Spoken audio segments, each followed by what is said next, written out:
बीबी मसला पूछने आई, बड़ा परेशान कर गई। लोगों ने कहा हुजूर बीबी?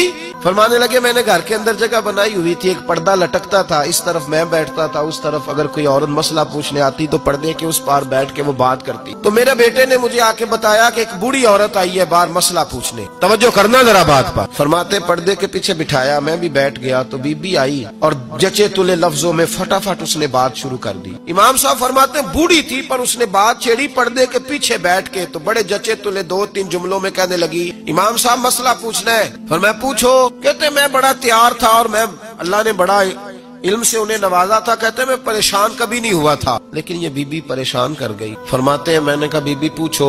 कहने लगी हुजूर मैं मेहनत की कमाई से रोटी खाती हूँ, चरखा रखा हुआ है, सूत काट के उसकी कमाई खाती हूँ, सारा दिन मजदूरी करती हूँ, कभी कभी काम रह जाता है तो 14वीं के चांद की रोशनी में छत पे बैठ जाती हूँ, तो चरखा काटती हूँ। बादशाह का लश्कर मेरे करीब से कभी कभी गुजरता है, उनके पास बड़ी बड़ी लालटेने, बड़े बड़े उनके पास रोशनी के बंदोबस्त होते हैं। लश्कर बादशाह का गुजरता है तो बहुत बड़ा लश्कर होता है, कई किलोमीटर तक वो गुजरता जाता है, तो कई दफा अचानक उसकी रोशनी भी मेरे चरखे पे पड़ जाती है।